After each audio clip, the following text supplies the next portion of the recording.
o'clock. The library has a hard stop at 7:30 for us, so we're going to get started. First of all, thank you for coming tonight. I'm really happy to see so many people here to hear about this new program that we've been anxiously waiting for. Typically, up at the front table, you would see Carol June Washington, the chair of ACPAC. Unfortunately, she couldn't be here tonight, so I'm going to try my best to fill her shoes. My name is Amy Whitman, and I represent the 9th Ward on ACPAC. I'm also the vice chair of ACPAC. So, first of all, for those of you who may not know what ACPAC is, it's the Albany Community Policing Advisory Committee. And what it is Albany is broken into 15 wards, and each ward has a representative on ACPAC appointed by their council members. In addition to the members appointed by the council people, there is one rep appointed by the mayor, one rep appointed by the common council president, and 4 at-large members. And we do have openings currently for at-large positions, so if anybody is interested, you can talk to any one of us afterwards and we can hook you up with information on how to get involved. I'm going to read the mission, just because I don't have it memorized, but the mission of ACPAC is committed to improving the relationship between the residents of the City of Albany and the Albany Police Department by ensuring that the philosophy of community policing, which is what this is all about, is the basis of all policies and procedures of the APD. The committee will facilitate communication between the community, APD, and the Common Council. And this is one of the ways that we do it. We invite the community to come and hear about a current relevant topic. Most of the topics that the community tells us they're interested in hearing about. And I think tonight's topic is one that people have been anxiously waiting to hear about. So I can't wait till we get started with the program. But first I'd like to ask the ACPAC members, if you would please, to stand up and in your outside voices announce your names and your wards. So people can start over here with Jim. Jim Grimes, Ward 15. Barry Ginsburg, at large. Ann Cutter, 7th Ward. Craig Waltz, 8th Ward. Leah Goldie, 10th Ward. Linda Roberts, 12th Ward. Marsha Penrose, Ward 14. Miguelina Fabian, Home Council President Corrientes. Thank you. And Marcia and Lynn in the back are the ones who specifically can help if you're interested in joining ACPAC or doing more. Also, I'm the Ward 6 representative. Thank you. Didn't mean that slight. I didn't say you out there. So what do? ACPAC meets monthly. We meet with Chief Cox.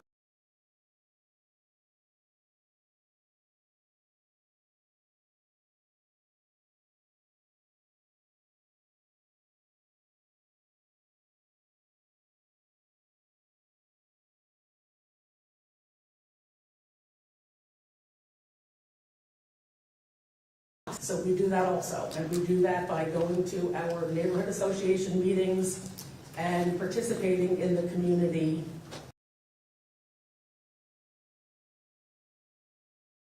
It's basically a safe information between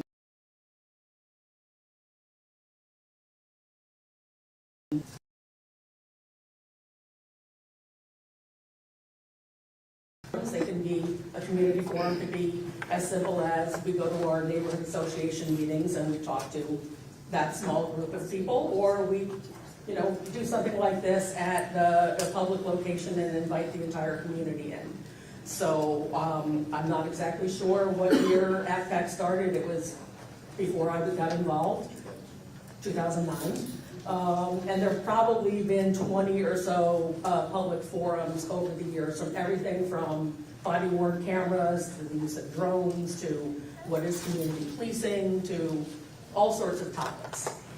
This particular topic tonight, we've been talking about, when I look back through the notes, I think the first forum on this type of a topic was back in 2018, when they had one on the with Mental Health Association and the police department, talking about ways to integrate services. Then last year in 2024, we had a forum about introducing social workers into the APD, and we had a lot of feedback. There was a lot of feedback the way the program was being designed. It was going to be social workers sitting in the police station. The community was not happy with that idea, wanted to see people out interacting on the streets, and that is the program that we are presenting to you tonight. The program is up and running. We had the opportunity at our last ACPAC meeting to hear about it, and I can speak for myself, I was very enthusiastic about what I heard, as were other ACPAC community members, and I think you will be too. That being said, this is an opportunity. They're going to do a presentation for you and kind of get everybody up to speed on what is currently happening. There will be a chance for you to ask questions. Just because of the way the room is set up and microphones and all that, we ask that if you have a question, you write it out on one of the index cards, which, just raise your hand if you need one. We'll get one. You can write out your question, and we'll bring them to the front of the room, and Stefan will help read out the questions and get them answered. So without further ado, I introduce you to Chief Cox, who's going to talk to you about the program.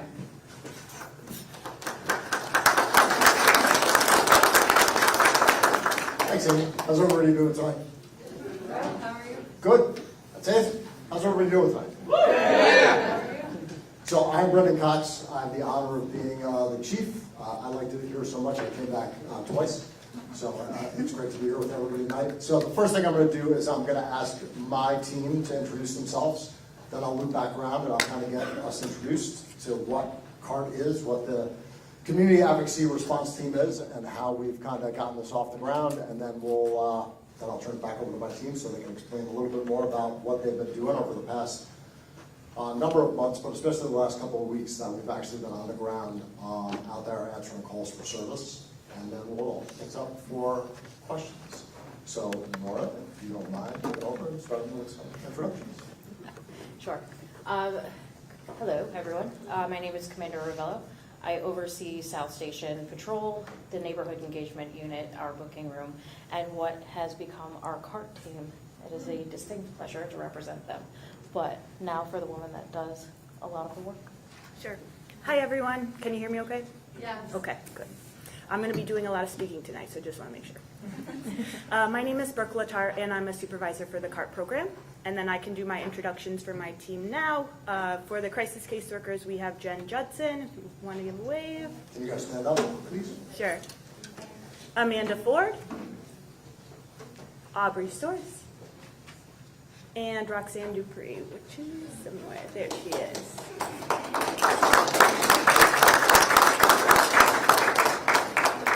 And we also have two other members that are hired but could not be here tonight. Our other supervisor, Diana Macy, and a crisis caseworker, Leslie Curland. Thank you, guys. And then Ben, could you just do me a favor? Could your team introduce yourselves, please? Sure. I'll invite you guys stand up if you don't mind. My name is Ben Peterson. I'm a sergeant with the Neighborhood Engagement Unit, and we'll go around the room, starting with Nick. Hi, Nick Schuler. I'm with the Neighborhood Engagement Unit as the School Resource Officer at Albany High. Mike Delano, currently the downtown beat officer on 412. Fabrizio Marrella. I'm currently the lead officer on the Scotland Health Program. I'm Luan Cancer. I'm currently the track officer. And I'm Brian Mascaro. I'm the School Resource Officer in North Albany Middle School. We have a couple of our newly hired cadets in the back over here. Our cadets are paid interns for the police department. We use them for community events. We do a bunch of enrichment training with them, and plan to see them hire as police officers.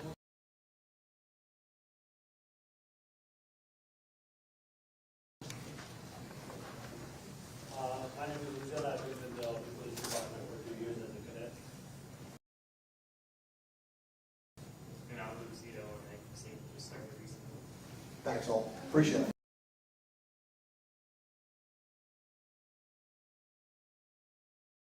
Make sure that the full team, everybody introduce themselves for a very important reason. So when we talk about the CART team, and we talk about what we do and how this was established and how we're off the ground now, I think it's important to note that when we talk about this topic, we often talk about mental health, and we talk about behavioral health issues.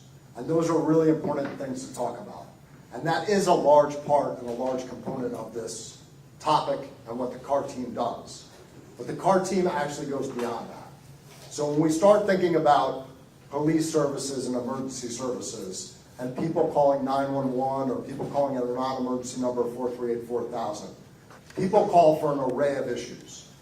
Sometimes those issues actually are police-related issues. Sometimes people need the police. Sometimes people have been burglarized, they've been robbed, they've had somebody break into their car, they are in an emergency and they need a police officer. Sometimes people call 911 because they're in a medical emergency. They're having a heart attack. They need to go to the ER. They need somebody to respond. So they call 911 and we send a fireman. And we send EMS. Sometimes their house is on fire and they need somebody to come put that fire out. Sometimes people call 911 because they need directions and they don't know how to get somewhere. Sometimes people call 911 because they're confused on the street corner and they don't know what's going on. Sometimes people call 911 because there's somebody lying on the curb and they have no idea what's going on with that individual. They might be taking a nap. They might be intoxicated. They might be having a heart attack themselves, that person that's lying on the ground. They might be somebody who has a mental health issue. They might be somebody that we just don't know. So, in normal times, and when I say normal times, I mean the old way of doing things, when you call 911, a police fire dispatcher has two choices. They can send somebody in my uniform, a police officer, who can go and try to figure things out, or they can send a fireman, who usually is trained to be fire and EMS in a city atmosphere. That's the way we are. They don't have an opportunity to send somebody with a different set of skills. And when I say a different set of skills, I don't say that as an insult to the people wearing police uniforms. The police officers in this room and the police officers in this city do an amazing job every single day. They're the best police officers in this country. And I can say that beyond a doubt, because I've been all over this city, all over this country, I've been all over this world. They are the best that there are. But at the end of the day, we carry handcuffs, we enforce laws, and we ultimately have a mindset to serve public safety in a certain way. That's what we do. We also, based on this community, based on what's laid out before us, we have a different mindset. We try to deal with things in a different way, but we need some assistance. So rather than just have this binary decision of having a dispatcher go, okay, I send the police or fire, we've decided as a community to say, well, we need a third type of first responder. We need to have folks who are social workers, folks who have lived experience, folks who can go not in a police or a fire uniform, but can go and start trying to solve another issue, can go right from police fire dispatch, go right from that 911 call, and be that initial first responder. And again, I'm talking about first response. There are people in this room that do, and I'm gonna make a distinction here, do what I'm gonna call second response. And we need those folks. Those folks that we're gonna call and say, hey, I've got somebody who needs long-term services, that needs housing, that needs substance use treatment, that needs mental health treatment, that needs something that we need help for, that we need to bring in afterwards. But people are looking for a response. When somebody sees somebody in crisis, when somebody sees somebody that needs something immediately, they want somebody to respond right away. So this is what I'm talking about when I talk about the third arm of public safety, which is what the CART team is. So what we're built here is a third arm of public safety. So instead of just police or fire, we now have the CART team. And when we built this CART team, built this together, our CART team is responding in two very distinct ways. And I want everybody to understand how I'm naming this. They can respond in a co-response way, and I'm not talking about the traditional definition of co-response. If you Googled co-response right now, You would see, oh, it's a social worker that gets in a car with a police officer and they go to 911 calls for people in mental health distress. I'm not talking about that. Yes, our car team can go on calls for service where somebody's in a mental health response and they can do that with a police officer. But what I mean by co-response is our car team can go on calls for service. That can include somebody in a mental health distress, but they can also include somebody that's on shelter. They can also include a domestic call. They can also include somebody who's just in need of some kind of assistance. And I realize that's a really broad statement, but guess what? Sometimes we just get a call and we just don't even know what it's going to be yet. So our car team can go on a call adjoined to a police officer, separate, because they're in a separate car, and meet the officers there and jointly problem solve that and try to figure out what to do. They can also go out in an alternative response mode.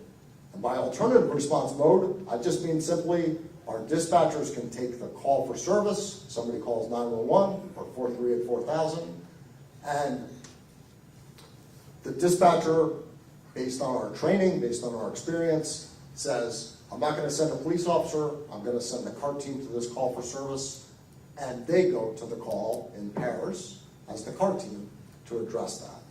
Now, because they're connected to the police department, because they're part of the police department, they ultimately have that ability when they get on scene that if they get there and they're like, oh, wait a second, I'm at Pine and Pearl, I need Mike, I need an officer, they can get on the radio, the police radio, and go 650, it's one of their call signs, I'm on the scene, I need a police officer, and our dispatchers have direct contact on the same radio system with our police officers and dispatch Officer Delano to that same call, and he can now go right to that and answer with that. So it's a matter of being coordinated, and it's a matter of trying to figure out what is the right response to that call for service. And recognizing that we don't have a magic 8-ball that we can just shake up and know ahead of time what the right response is. And it's also a recognition that our car team can usually spend a little bit more time with folks in the community to address needs. And then last but not least, before I turn things over to them, they can also, that's the reactive mode, much like our neighborhood engagement unit, what they do a lot of, which is they take time to be proactive rather than always reactive. They can be proactive. So they can also then take those calls for service or take data that we have, take information that we have, and say, hey, I know we got this guy, Brendan Cox, who hangs out at 161 Washington Avenue. He comes in here, he's clearly got something going on. Let's go see Brendan. Let's go figure out what's going on with him. Let's go take the time to sit down with him. Let's go bring him his favorite beverage, coffee. It's not whiskey, used to be whiskey, it's not coffee. But let's go sit down with him. Sorry, I'm on Zoom, somebody's taking it a while. But at the end of the day, like, let's go have a coffee with Brendan. Let's go figure out what's going on in his life. And then let's figure out who we need to connect him with.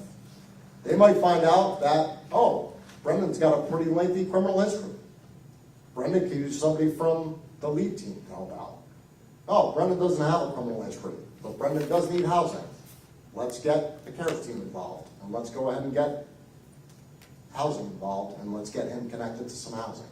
So it's a matter of recognizing that we need to find the right response to a call for service, but we can also now be a little bit more proactive with some folks in need and make those extra connections that we need to make to a lot of the other folks.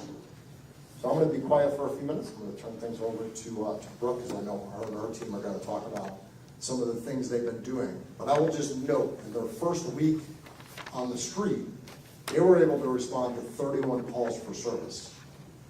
31 calls for service. This is a busy city, but 31 calls for service, that's a lot of work. And that's a lot of what we're looking for to be able to do. And that's also a relief valve for our officers, because our officers can now turn to them and know, I have an extra resource that's out there. And I know that that's something positive, because I know when I'm out talking to the officers, I was lucky enough to be out early in the morning the other last week, and I know that I have officers that are already asking, when am I going to see the CART team? As some of my midnight officers were like, hey, when are we going to see those folks? So.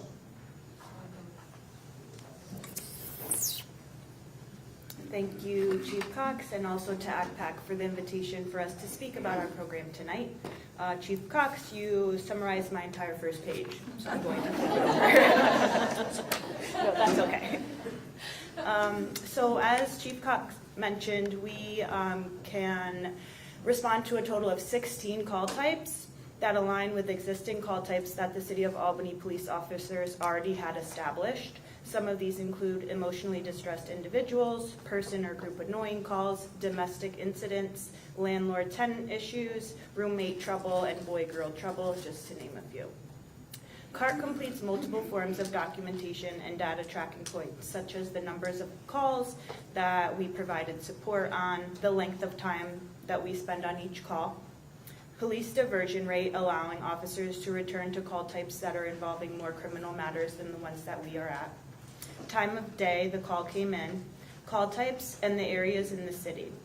The October log has a total of 35 individuals that we have come into contact with within the last 20 days. And that only includes people that were willing to provide their name, not the total number of calls that we've provided service to so far this month.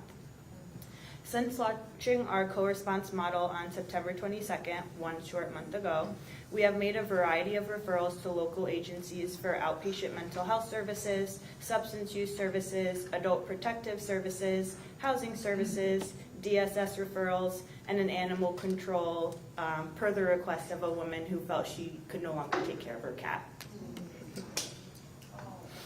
I guess the last part that I would like to say is just so much appreciation to all of our supervisors and everybody that's been involved in our program.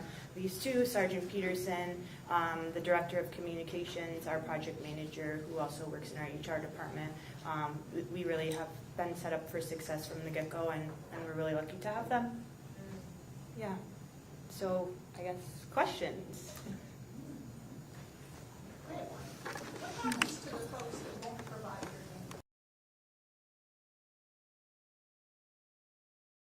name? But when we're asking for their name for our documentation, if they say that they're not interested, it's still logged as a call that we go to. We just don't log it as that specific person's name. Oh, okay. Mm-hmm.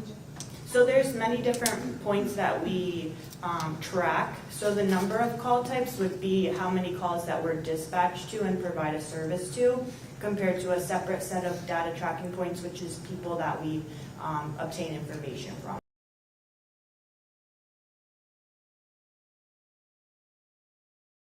I'm very appreciative of the rollout of this program.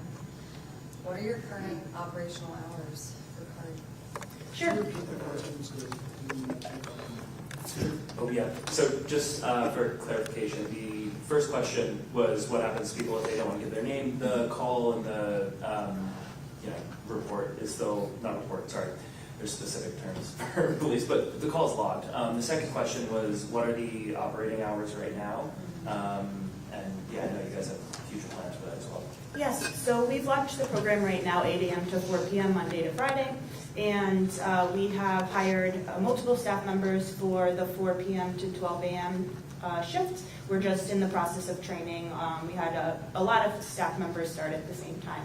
So we're just working through our training process, and then we'll be on that shift as well, with the potential intention, as Chief Cox said, to move to midnight as well. I think it's important to note, right? We are an agency that serves the city 365 days a year, 24 hours a day, 7 days a week. Our intent is to eventually be able to get to that. We want to make sure we do this right. So we didn't want to spread out the CART team too thin and be like, okay, we have 10 people. Put 2 people on each shift and we'll be good. We want to make sure that, one, we got everybody trained up. 2, we got everybody very comfortable, both from the crisis caseworkers, the officers' perspective, our dispatchers, One of the lessons that certainly has been learned in other places around the country, and there's different models of this. Some places are having alternative responders who do not work for the police department, but even places where they are working for the police department are a segment of public safety. There's still a disconnect between the dispatchers and the teams that are responding. So we also want to make sure that our communications folks, our dispatchers, feel comfortable with that dispatching of folks. So we want to make sure there's good alignment. So we want to build this right and just continue to build out as we do this. Because we look at this as something that's going to just continue to grow. We don't want this as something that's supplanting our officers, but something that's going to continue to complement that. Also, just a reminder, because I don't think we have mics to go around, if you have questions, oh, we do have mics to go around, okay, then, yeah, we'll just do that. There's a question over here, Jim. That one. Okay.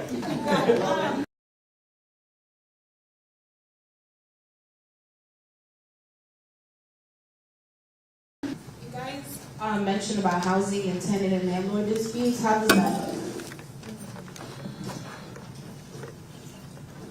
Could you clarify exactly what you're asking? When someone needs housing, If they're connected to DSS or what current workers they may be already established with. The team that we've built here has a lot of experience working around the Albany area, so we're well connected to other services that are out and about in the community as well that we use as referral sources. Is it like, what has been your housing case so far?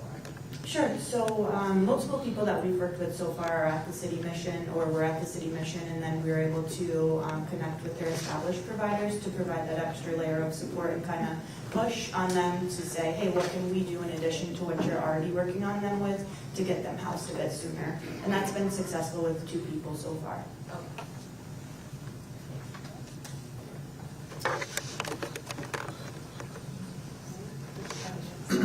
Mike's on his way up here, and then I got Jim back next. Jim's gonna get his steps in tonight. Watch my thinking. Testing. I haven't gotten a chance to look at the city budget that just rolled out last week. I'm curious if you're able to answer to what the, and maybe a percentage is the best way to compare, but what is currently allocated for 2025 for CART? Is there a big increase in 2026 budget? So there are, as far as positions go, there are 9 crisis case workers and 3 senior crisis case workers. That's what's in the budget. For the coming year, additional to what's already existing? No, that is what's Total. existing, total. And currently there's 7 CART members? That is what's been hired so far, correct. There's a question in back as well. Hi, Chief.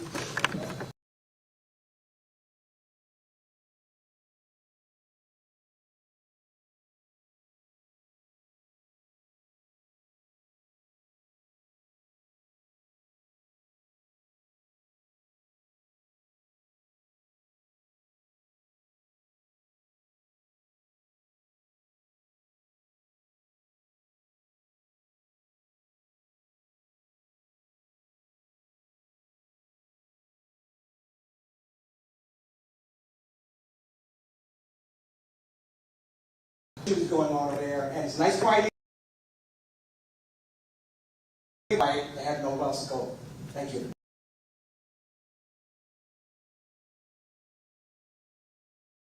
Increase our numbers, we will continue to increase our beat officers back out. I completely 100% believe in the work. There's a number of beat officers in this room right now. I completely believe in the work they do. I was here when we started that. So at the end of the day, as we continue to increase those numbers, we will get those officers back out there. It is truly a numbers game at this point. That's where we're at. So I feel exactly where they're coming from, and I certainly am dedicated to getting both our numbers back up and our officers back out in the field. Hi, Chief. I just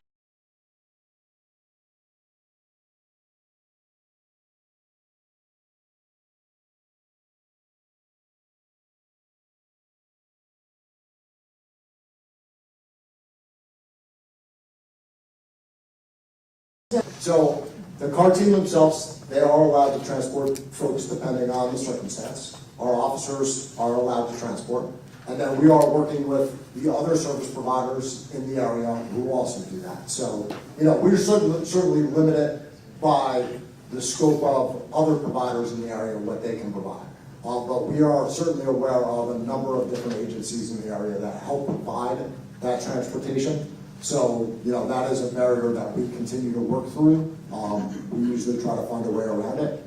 We work with a number of the different providers that help provide that access to get around that barrier. We're also working with several other providers, including Albany County Mental Health, to bring services out into the community. So we're going to be starting the street psychiatry initiative that will be coming out to help provide some services that have lacked, that are not in the community, that will actually be right out on the street. That will be coming out shortly as people get staffing. Yeah, I have one question from the crowd, and we'll go back over. And also, if you don't want to read your, to the mic, you can send your question up here and I can read it out. But I think this is a great question, and this is something we've talked about before. How does APD measure success? Examples are diversion rate, use of force, crisis outcomes, and will those data be made public? Yes, so all of those points are measures of success. So there's the micro level and there's macro level. I mean, at the end of the day, this is about public safety. So at the end of the day, we have to continue to drive down our crime. However, crime data doesn't always equate to people feeling safe. And when we talk about, tonight we're talking about the car team. The car team is not responding to shootings. The car team is about addressing a lot of issues that I'll deem quality of life issues. A lot of issues that are human value issues, about making sure that people get the services they need, about making sure that people are taken care of. Those issues truly add more to people's perception of safety than many of our more major crimes, plain and simple.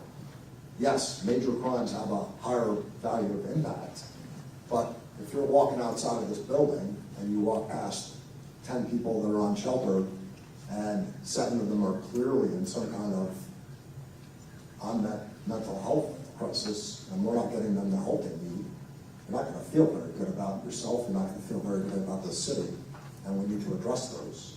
So we're going to measure success certainly by traditional public safety, but we're also going to measure success by how many people are we getting outreach to, how many people are we getting services to, how many calls for service are we ultimately reducing, because we have to reduce calls for service. If we're reducing some of those quality of life calls for service, then we're increasing the amount of time that officers are going to be able to spend doing other things. If I'm decreasing the calls for service, and I'm ultimately able to address some of the other needs for officers, then I might actually be able to spare an officer to put on a beat in Norfolk. I'm going to be able to do that. And yes, we're going to be transparent and we're going to publicize that data. Over here. Sorry, Good evening, Chief. My name is Deborah Marcus. I am the Housing Service Advocate for folks who are experiencing homelessness.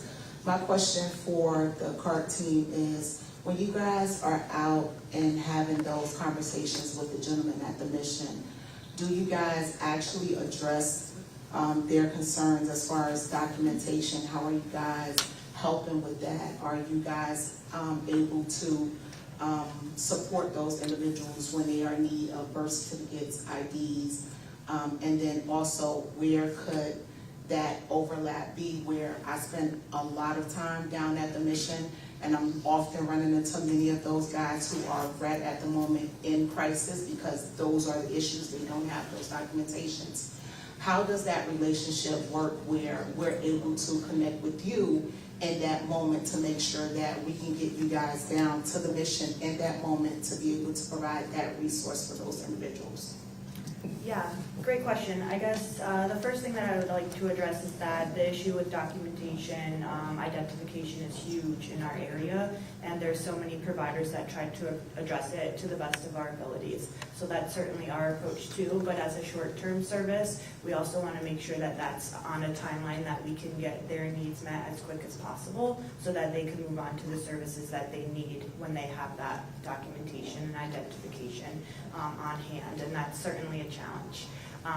But as I mentioned before, there's a lot of agencies around here that we collaborate with and have the intention of reaching out to. Tabora specifically, I know that we had met with your supervisor and reached out to your counterpart over there as well. So we're definitely looking for as much collaboration with every agency around to work together to support whatever you're working on with those clients as well.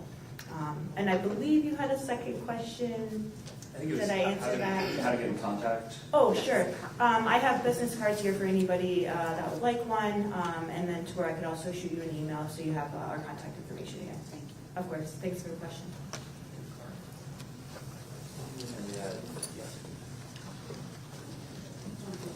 Good evening. I appreciate everything that you're doing.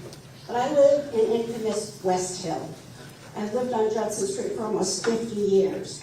And I came to hopefully meet my beat officer. I haven't seen a beat officer, and I can't tell you how many years. The fights every day. Where is this man? I actually was involved in a business on Lark Street. I appreciated Kevin Reedy every day. And I look for whomever this individual is. We invite him to community meetings. Haven't seen anybody from the police department. I really would appreciate, since I live in such a high crime neighborhood, with people who, believe it or not, look like me also, I would appreciate seeing some police presence. Not a car zooming up and down Judson Street, but actually visible in my community. Thanks, I appreciate that, and we'll make sure you connect to your beat officer. I drive over Judson Street every day. It's the area I worked in most of my career. We'll talk afterwards to make sure you get connected, and we'll come to any meeting that you want us to come to. Thank you. Cool. Mary, hold on, there was a question here. She's been. Oh, okay, sorry. Mine's really quick. So once the CART team comes in contact with an individual on at a call, what does the follow-up look like? Are you track them again in a week or 2 weeks or 3 weeks, or is it just the connection to the service and then the follow-up? And I will say that we've already been working really closely with Diane Macy through Albany Navigates and connecting with clients. So, but just is there a cap on the ability to do a follow-up, or what does that look like? Yeah, great question. So our follow-up is going to be on a case-by-case basis. Not all clients that we come in contact with need a follow-up. Maybe they just, needed somebody that would talk to them about the current state that they're in, but they denied any services that we, look to connect them with. Other folks that might need a bit more follow-up, we have the ability to follow up to whatever time we feel is appropriate. We had a woman who had multiple different needs, both medical, mental health, a lot of stuff going on there that we could connect her with. And we've seen her, I think, 4 different times within the last 2 weeks. And then connecting her with the APS referral, and then also connecting with the APS worker that was assigned. So follow up both with the clients and any referral that we submit as well. There are a lot of gaps of service in the city and a lot of delays, and that's going to get worse with cutbacks. Do you guys have any special influence, or are you able to advocate? Because it's going to get worse before it gets better, and those of us on the ground are already feeling it. So, I think the important thing is that we know that there are definitely gaps in service. I agree with you that it certainly can get worse. I think there are a lot of the partners that are in the room here that are talking and that are trying to collaborate. We have access to a lot of data. I just had a report run. I won't talk about what was in that report right now, but just over some gaps in some of the mental health response that we have to deal with. But certainly, my intent is that as we see those gaps and as we try to address those, is certainly to advocate anywhere we need to, as a group, with a lot of the folks in this room, including yourself, to be able to get and address those needs together. And I don't have all the answers, but I think collectively we do, and we have to make sure we're standing together. Again, we owe it to the individuals we're trying to serve, and we owe it to this community to make sure that we're doing it. Thank you.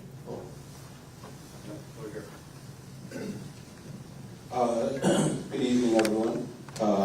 First, I appreciate this. I just have one question related to the, I guess you could say, outreach as it relates to this. So this is really great information for people to know.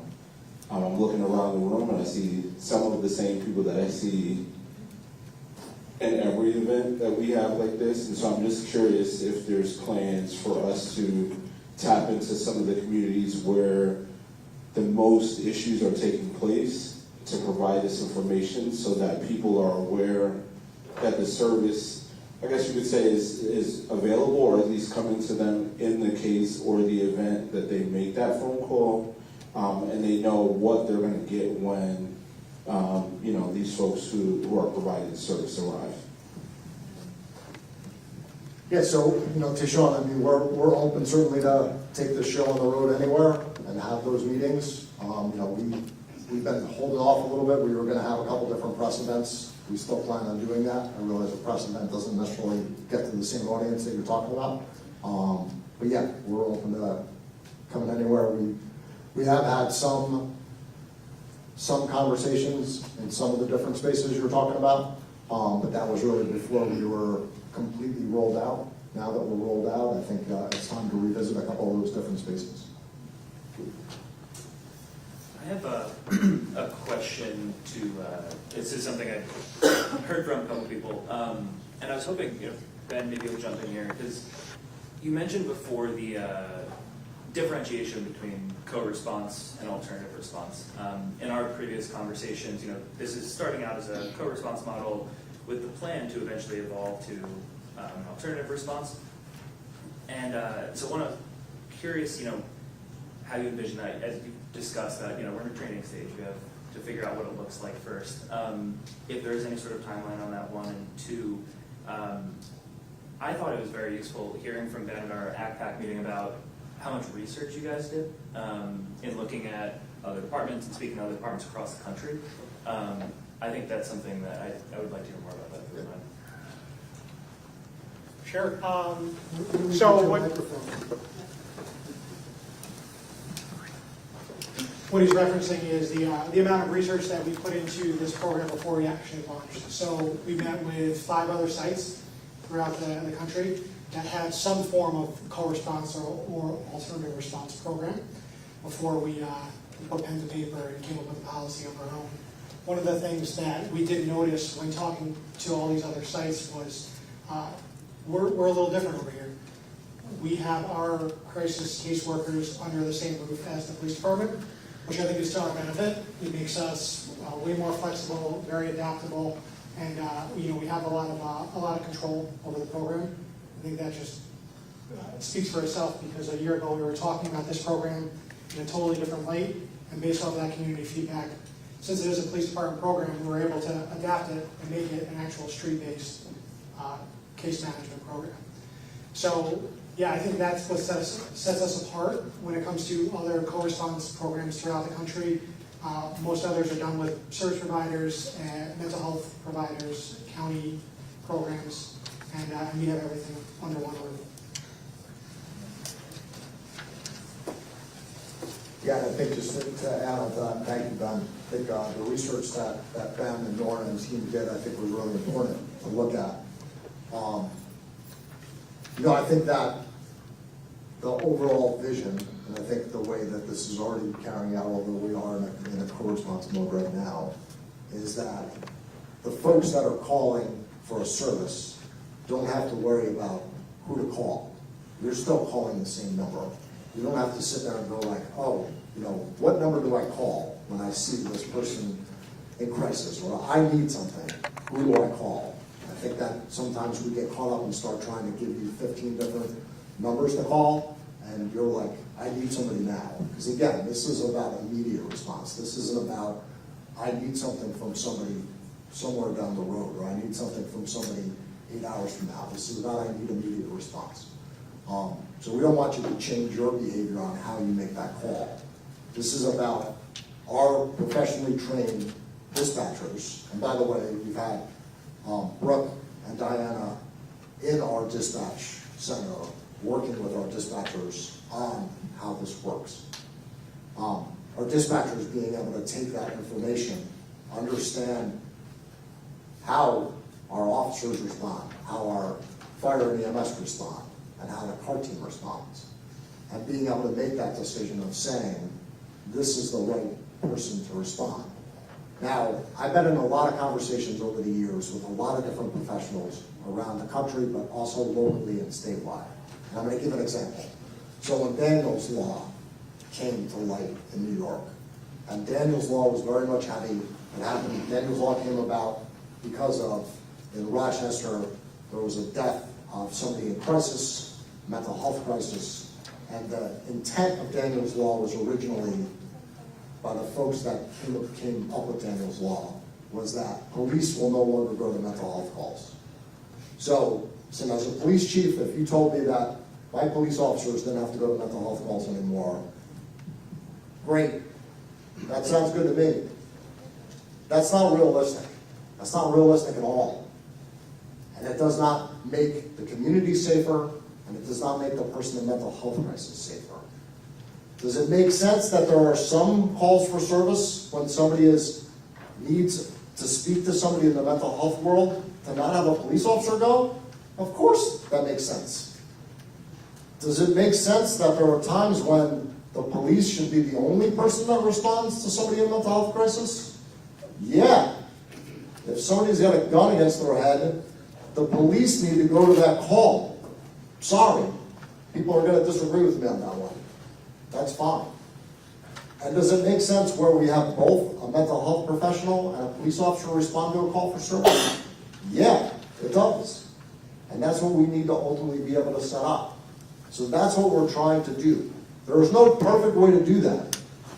The officers in this room, and at this point the CART folks in this room, and there's a number of providers in this room, have handled enough things on the street to know that we have no idea most of the time what we're walking into before we actually get there.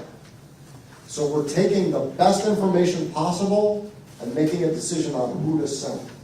And we're trying to make sure that the people we send have the best training, protocols, policies, and procedures, and understanding of what they're doing before they get there.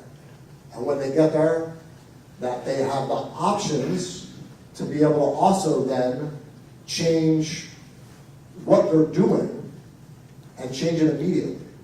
So that's what we're trying to do. So when I said before that the CART team would have the option to be able to turn around and go, I need an officer, we're also building that option so an officer can go, why am I here? I need a CART member. This doesn't make sense for me to be here. Like, that's who I need. So this is about making sure we have options and making sure that we can address what's before us and address it in what makes the most sense for the individual that we're trying to get help for. And I say that, like, I know we always come back to the mental health issue, and I use that as an example. But like, everybody that calls us usually needs some kind of help.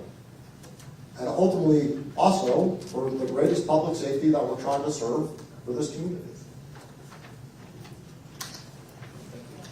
Thank you.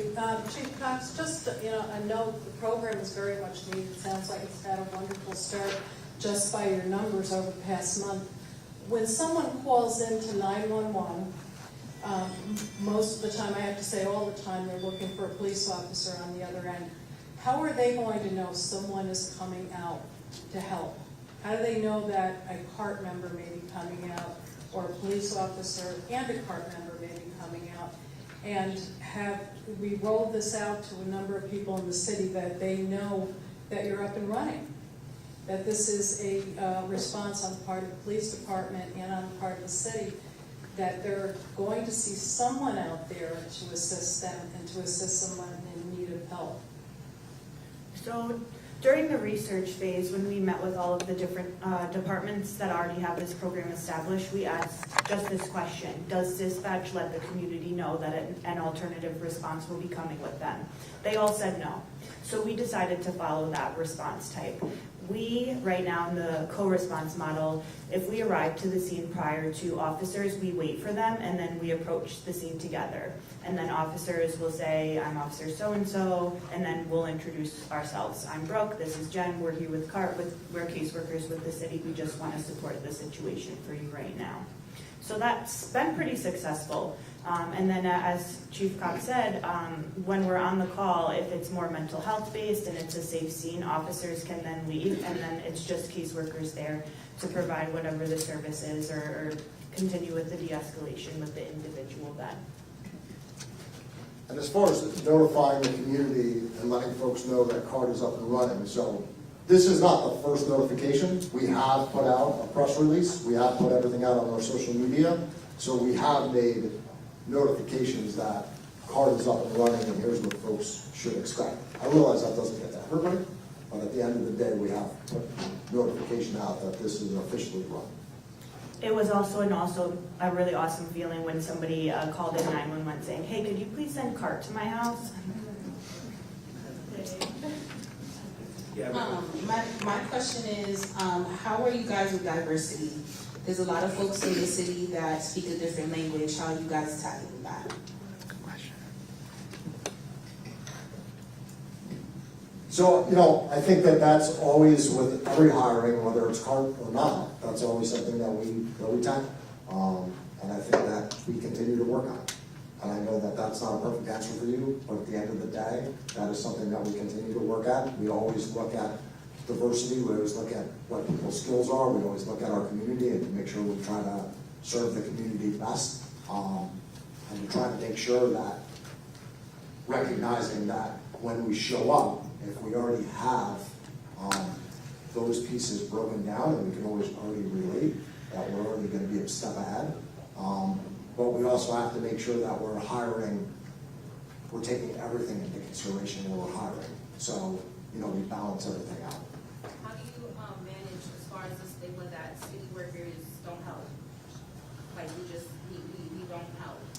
I disagree with anybody that says that, and I make sure that we show that in our work. And everybody in this room that works with you does a fantastic job.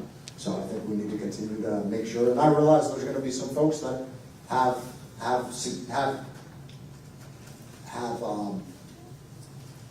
a grievance or have an issue that's reasonable that we need to address. I'm telling you, I deal with that on a 24-hour basis with just the type of, and I hate to say it like that, we keep going with the trust thing, of course, right? We'll be out on the streets and really doing the groundwork, but then it could be a politician or someone that say a statement, and now all of us, they're viewing all of us as we're not capable, we're not showing up, we're not doing the job, and in reality, as you can see, all of us are doing the job. So I just wanted to know how you feel about that. No, I'm including in this statement that this is the best workforce there is. Yeah, there's another. The mobile crisis team of CDPHP, as you know, is a mental health response, but CDP, that's my intrusion. You need that too these days. So what's the relationship of any with them? Because they often use police also, right? Yeah, so we just, and I'm jumping in here, I'm sorry. So we just actually had this conversation earlier with Dr. Giordano, so I know he won't mind me saying this. So the important distinction is they still have a very significant role. We are not taking their role. The CART team is not taking their role. The CART team is part of the police department. They are part of the initial response. We still need mobile crisis to respond for somebody in acute mental health crisis that needs to go to the hospital, that we need an assessment for. So whether it's a police officer calling for mobile crisis to respond or a CART team member calling, or both a police officer and a CART team member, I don't want to say it doesn't make a difference, but it is one and the same because they are those first responders. They are the initial responders.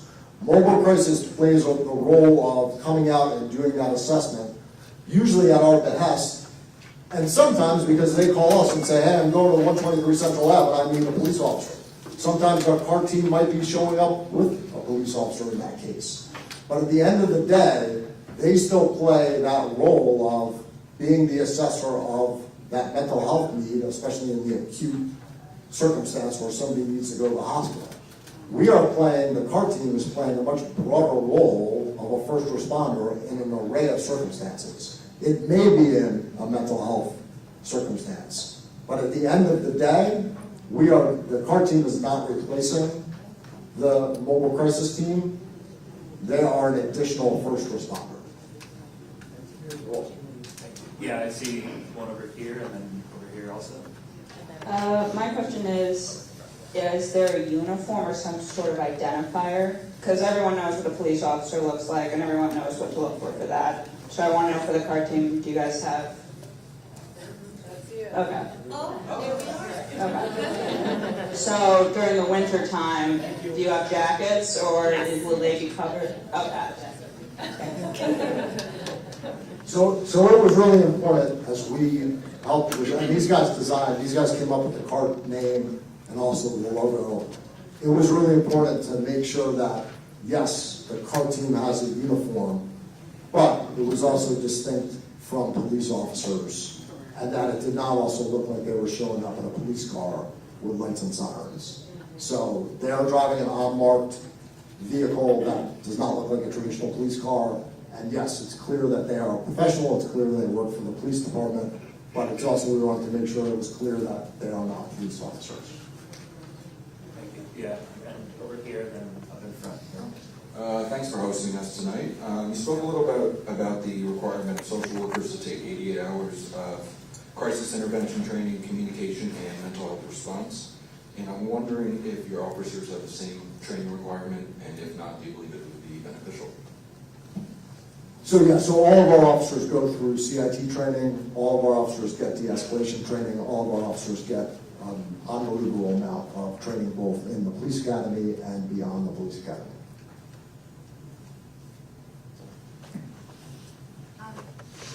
Okay. I'm not sure sometimes, I'm here 5 years in Center Square, and I live right on State and Lark. And my experiences, a few experiences of walking Lark Street and then having to walk around someone in the middle of the street who's just laying there, and or huddled in somebody's basement steps, absolutely knocked out. What number is the best number to call? The precinct number or 911?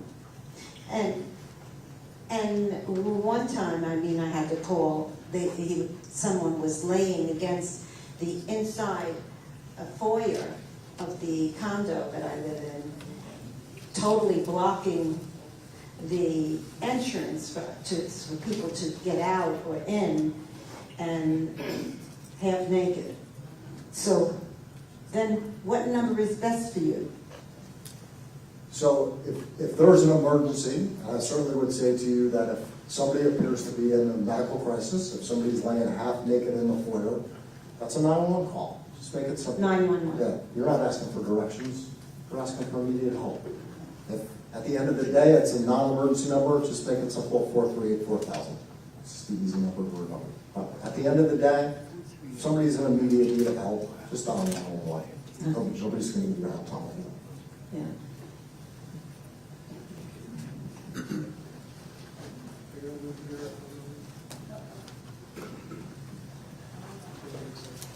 So I have a question about the protocols associated for the public. We hear a lot about what you're all doing. I'm asking, what can we do for you when we make these phone calls and when we have our neighborhood association meetings and that sort of thing? Are there specific protocols that we can follow to say this constitutes a legitimate call? Because I realize that that 911 exchange can get overloaded at times. And so the more you bring out the public awareness of CART, I would exponentially think that you would get more phone calls but you're probably going to get a range of phone calls that are appropriate or not appropriate.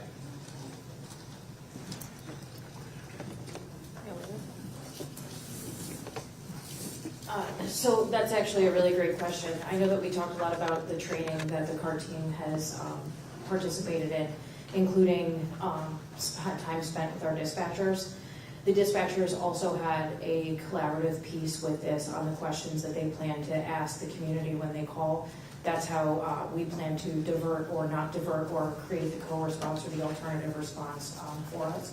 So for the community itself, I would say, be prepared to answer the specific questions that the dispatchers are asked so that we have a more holistic picture of what you are visualizing on the street so that we know how to best serve you. Okay, so I don't want to be the woman that calls and says my cat just fell.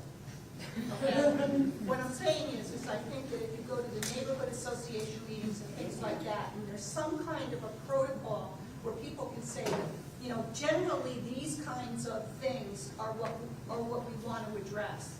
I mean, you're going to get I have a feeling that you're just going to get a lot of crap. So what I hear you saying is that you kind of want us to be more specific about the types of calls that we are planning on responding to with the CART team.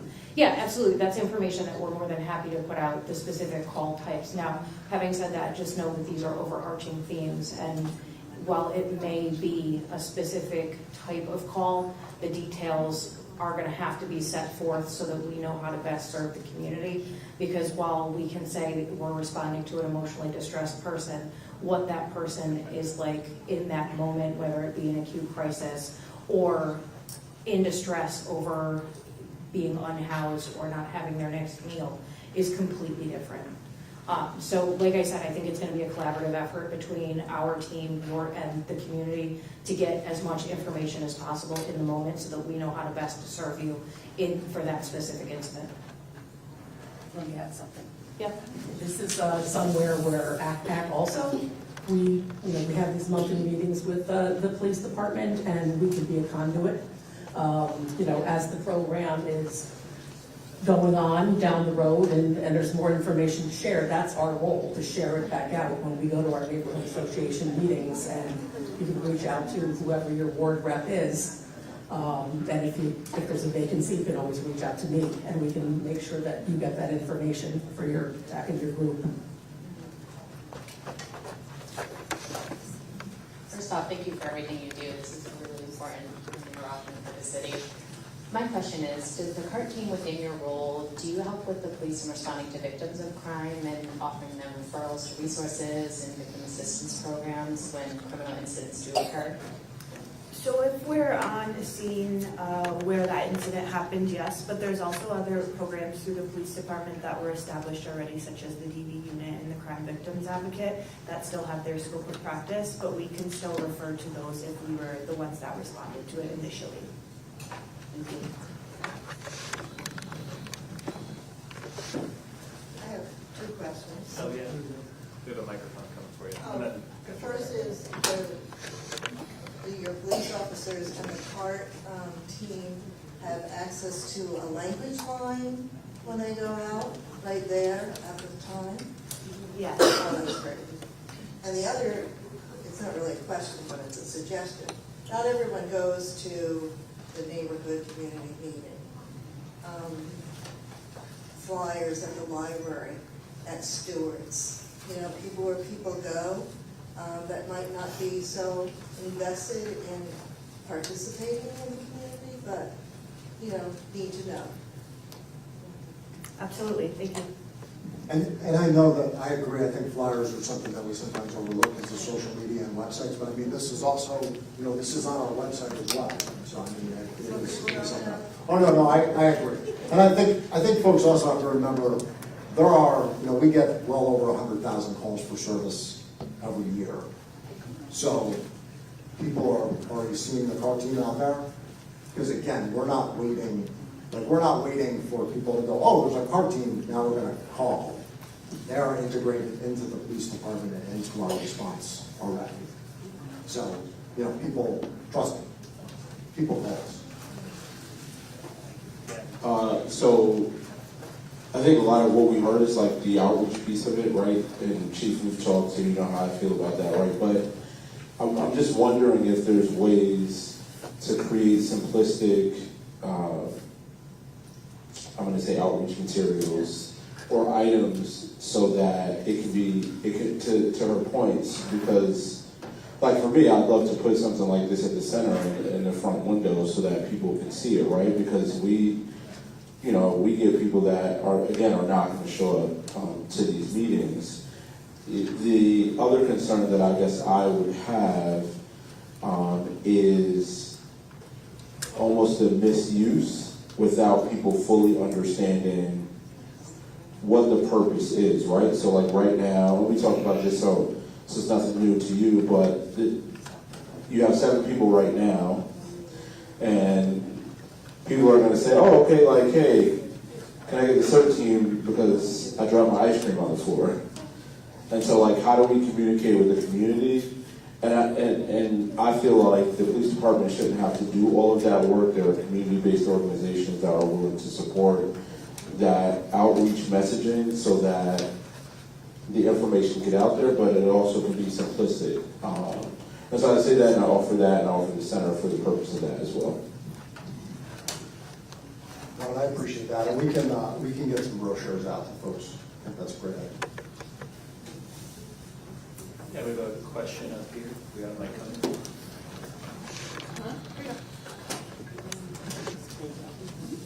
Hi, I'm just interested to hear, I'm still thinking about the lady with her cat. And I'm just interested to hear what, in what you've been doing so far, instances that you failed really were successful that in meeting your goals for the program. Sure.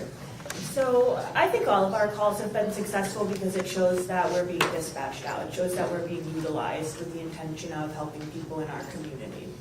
Most of the call types that we have been on have been for people that are escalated but really just need somebody to talk to.